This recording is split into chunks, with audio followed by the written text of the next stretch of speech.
Ladies and gentlemen, we have made it. It is day 4, the final episode of this rating the last 4 World Cup winners on Eafc 25 and playing with them. 2010 Spain, we have made it.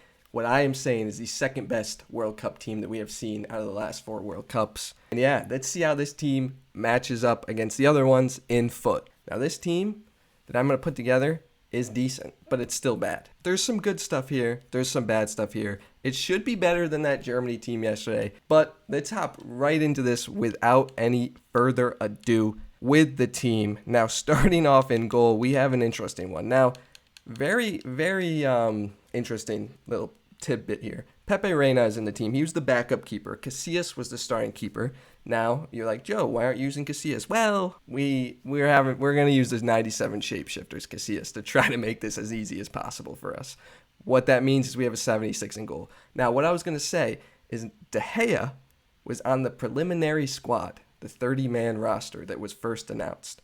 He's got a 94 team of the season. I would love to use that, but he was cut. He was not on the 23-man team that won the World Cup. So sadly, we can't use them. And it's funny because look at the bench. I forgot to mention all bronzes. Yes, there are once again, just like the Germany video yesterday, only 11 players. Now, we are missing Piqué. We are missing Sergio Ramos. We are missing David Villa, David Silva. We're missing, I'm forgetting someone. Who's the other guy? Fabregas. We're missing so many good players that I know are like Iniesta.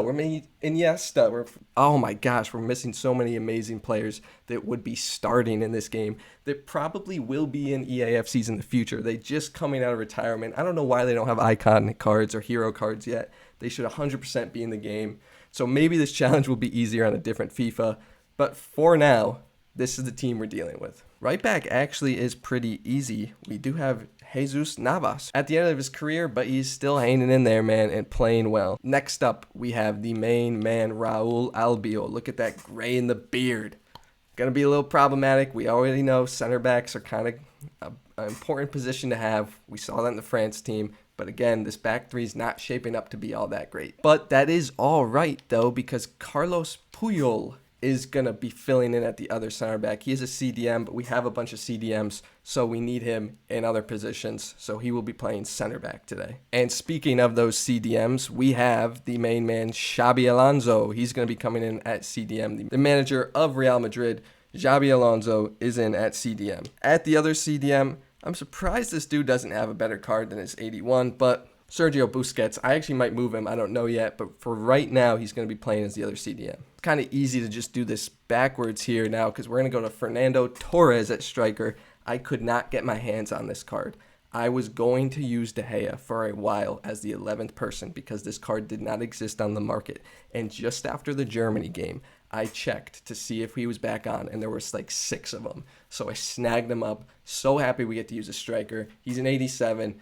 Hopefully he can perform for us. Next up, Casillas is in the middle of the pitch. He is going to be crucial for this game. 97 overall, and he is not going to be playing in goal. He's going to be playing as our cam. We need some firepower up the field. That's why he's here. At the other cam spot, I am going to do a little bit out of, sorts here and put Xavi in there. He can't play cam, which kind of stinks. He can play CDM, so we might move this around. I don't know yet. But for now, he's going to be playing as another cam, which leaves 2 spots left. First up, in this next spot, we have Juan Mata, another guy who I just personally think, I talked about this in the Germany game, Juan Mata should have a better card than a 71 overall. I know he's like 40, but give him some respect.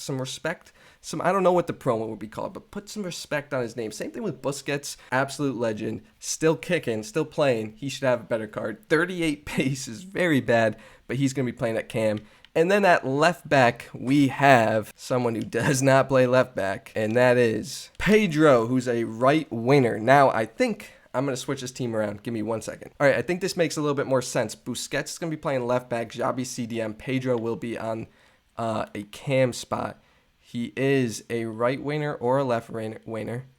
He is a right-footed. Juan Mata's left-footed, so we're going to keep him just like that. This is the lineup that we are using for the 2010 Spain team, and I have to say, I think it's better than the German team. It is an 81 rated, just like the one that we had yesterday, but I think it's better. I think it looks better. Obviously, the goalkeeper's an issue. The center back might be an issue, but this team's actually not that bad. I might be able to get a result with them. The problem is with the goalkeeper. If I put Casillas in goal, then I had to have a goalkeeper out on the pitch. You know what I mean? So why not have a goalkeeper out on the pitch as a 97 card, meant to be out on the pitch, and have a goalkeeper in goal? Casillas. Ooh, a little too slow, Casillas. Gotta be quicker than that. Wow, he ran that perfectly onside. Wow, 1-0. I don't know how he timed that perfectly. He's got an Evo Henry with 4 play styles, 94 overall. I will say, when you have worse teams, you do play more interesting teams. You know what I mean? Oh, just saved. That was Alonso. You don't have to play all these lads with like insane teams. Fernando Torres. Oh, he banks it in. 1-0. 1-1, my bad. But Fernando Torres with a huge finish. The other thing I will notice is the people are not very good when they have teams like this. I haven't played any demons with squads like this yet. They all tend to be pretty poor.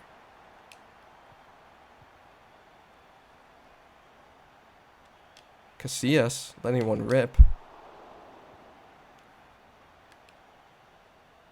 Casillas has to carry. Casillas has to carry. 2-1. Come on. Torres, he moved his keeper this time. I saw it coming. 3-1. Dude, it just feels good. This team feels good, man. Like everyone. It's not just the bad players. Fernando Torres has a hat trick. 4-1. I believe he's gone. Is he making some insane adjustments? He's down 4-1 versus the Spanish side. It's not too hot, but it's play. He's gone. What a game by the Spanish team. Fernando Torres, the man I couldn't get my hands on. Thought I wasn't going to be able to use a team with him. And he gets a hat trick for us. Day 4 is a success. The only day that wasn't a success was the German team. All right, ladies and gentlemen, and with that, we have come to an end to this series. The Spanish side absolutely dominates and kills it. Do I dare put them in second on foot over the French team? Do I dare do it? I can't do it because the French team is too good. Defensively, we had our issues in that game. We got away with the tie. But overall, this team, the German team is now at 4th. The Argentina team will stay in 1st place, in foot, very obviously. The France team, I have to give it 2nd. Just the way that, the team's so good. This team, an obvious 3rd, a close 3rd, though, a surprisingly close 3rd, and then way over there, way back there, the 2014 German team is in last on foot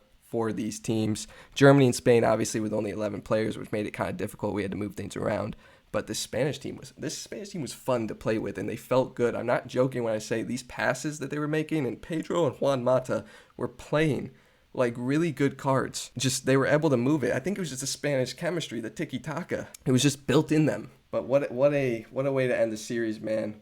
I do have to say about our final rankings based on real life. As you know, Argentina 2022, I'm placing them in last. Out of the last 4, 4th place goes to them. 3rd, I'm giving the 2018 France team. Hate to do it, amazing team, but that's where they get placed.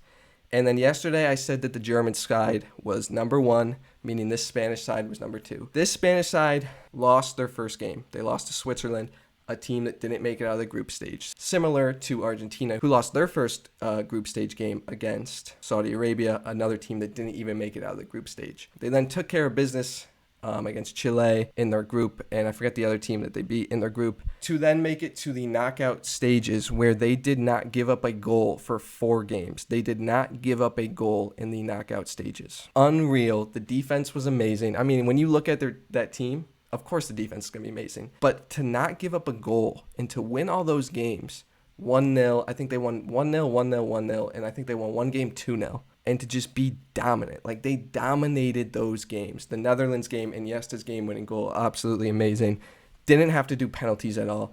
Like, there's something about just winning games like that where you're not giving up goals and winning 1-0 that is something that's so impressive. It's almost more impressive than winning like 3-1 or something like that, because you just dominate that game and you make sure that no one can score against you. So I'm torn.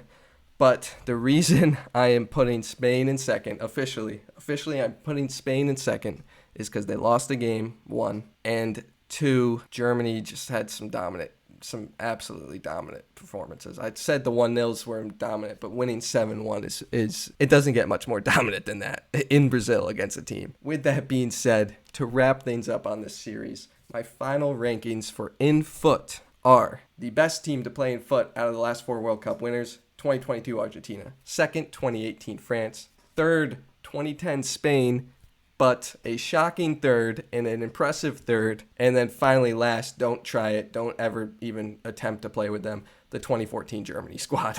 But then switch it around on you, because for our final rankings of the best World Cup teams that I have seen in my lifetime play, I am ranking Germany, the 2014 Germany squad, as the best World Cup squad out of those 4. Second, the 2010 Spain team. Third, the 2018 France team. And then fourth, the 2022 Argentina team. I would love to hear what you guys think in the comment section below. Thank you guys for watching. Thank you for being here. Thank you for watching any video, all the videos in this series. It has been a grind for me to do. Thank you so much for being here. Thank you for clicking on this video. Peace out. Thank you.